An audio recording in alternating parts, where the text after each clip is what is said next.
श्री कृष्ण ने दुर्योधन के लाख मनाने पर भी भोजन क्यों नहीं किया। महाभारत का एक प्रसंग है। कौरव और पांडवों के बीच युद्ध लगभग तय हो चुका था। युद्ध की तैयारियां चल रही थीं। उस समय श्री कृष्ण पांडवों की ओर से दूत बनकर हस्तिनापुर पहुंचे ताकि किसी तरह से युद्ध टाला जा सके। श्री कृष्ण पांडवों का संदेश लेकर हस्तिनापुर आते हैं।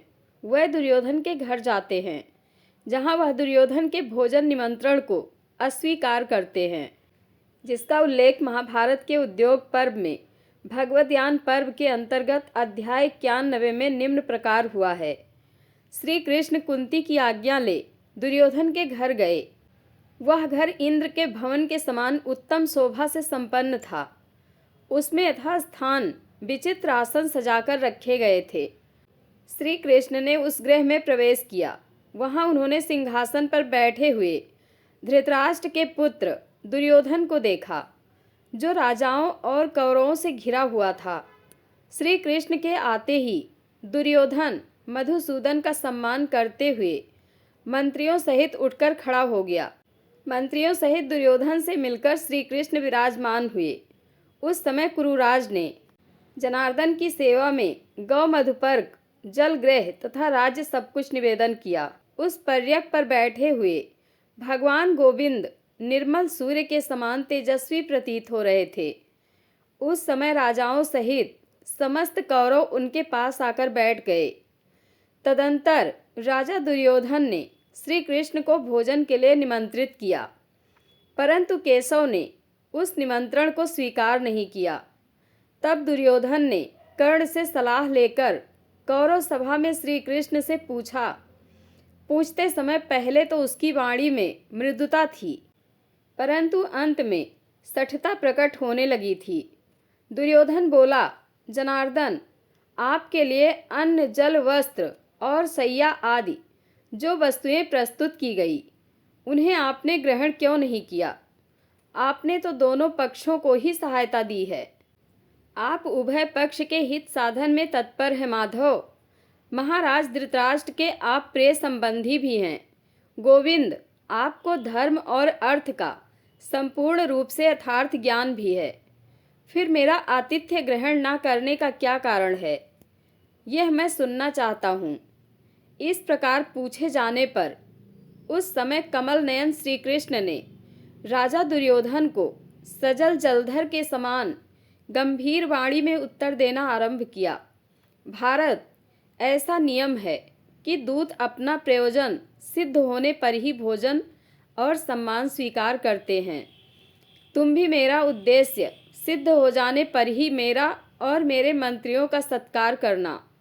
मधुसूदन, आपका उद्देश्य सफल हो या ना हो, हम लोग तो आपके सम्मान का प्रयत्न करते ही हैं, किंतु हमें सफलता नहीं मिल रही है। हे पुरुषोत्तम, हमें ऐसा कोई कारण जान नहीं पड़ता जिसके होने से आप हमारी प्रेम पूर्वक अर्पित की हुई पूजा ग्रहण ना कर सकें। गोविंद, आपके साथ हम लोगों का ना तो कोई वैर है और ना झगड़ा ही है। इन सब बातों का विचार करके आपको ऐसी बात नहीं कहनी चाहिए। यह सुनकर जनार्दन ने मंत्रियों सहित दुर्योधन की ओर देखते हुए हंसते हुए उत्तर दिया, राजन, मैं काम से, क्रोध से, द्वेष से, यथार्थवश, बहानेबाजी अथवा लोभ से किसी भी प्रकार धर्म का त्याग नहीं कर सकता। किसी के घर का अन्न या तो प्रेम के कारण भोजन किया जाता है या आपत्ति में पड़ने पर। नरेश्वर, प्रेम तो तुम नहीं रखते और किसी आपत्ति में हम नहीं पड़े हैं। राजन, पांडव तुम्हारे भाई ही हैं। वह अपने प्रेमियों का साथ देने वाले और समस्त सद्गुणों से संपन्न हैं। तथापि तुम जन्म से ही उनके साथ अकारण ही द्वेष करते हो। बिना कारण ही कुंती के पुत्रों के साथ द्वेष रखना तुम्हारे लिए कदापि उचित नहीं है। पांडव सदा अपने धर्म में स्थिर रहते हैं, अतः उनके विरुद्ध कौन क्या कह सकता है।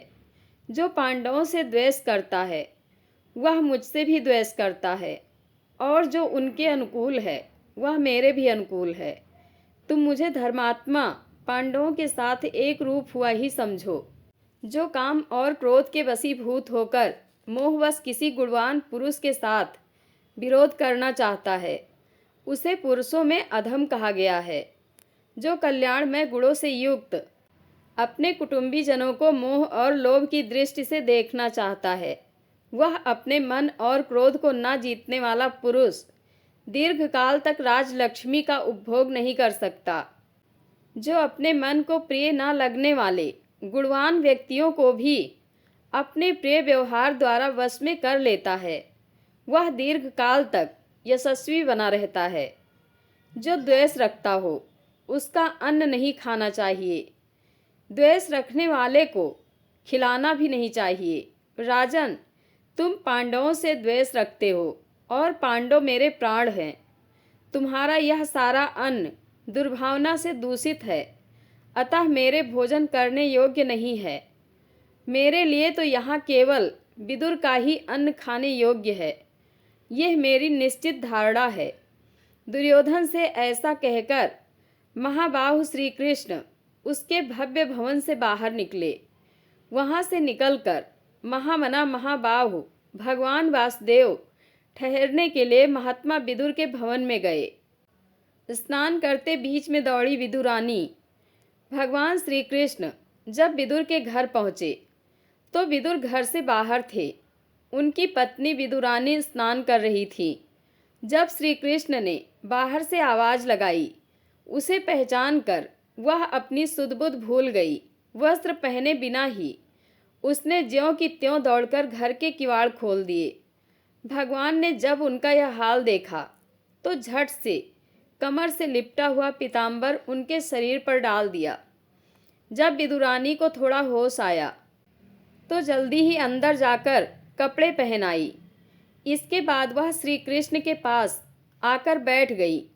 भोजन के लिए कुछ न होने पर वह उनके लिए केले ले आई, पर भगवान के सुंदर मुख को देखते हुए वह प्रेम भक्ति में ऐसी बावली हुई कि केलों को छीलकर उसका गुदा फेंकने लगी और छिलके भगवान को खिलाने लगी। भगवान भी भक्तन का भाव देख प्रेम के वश उन्हें आनंद से खाने लगे। कुछ देर में जब विदुर वहाँ पहुँचे तो उन्होंने झल्लाकर विदुरानी को टोका।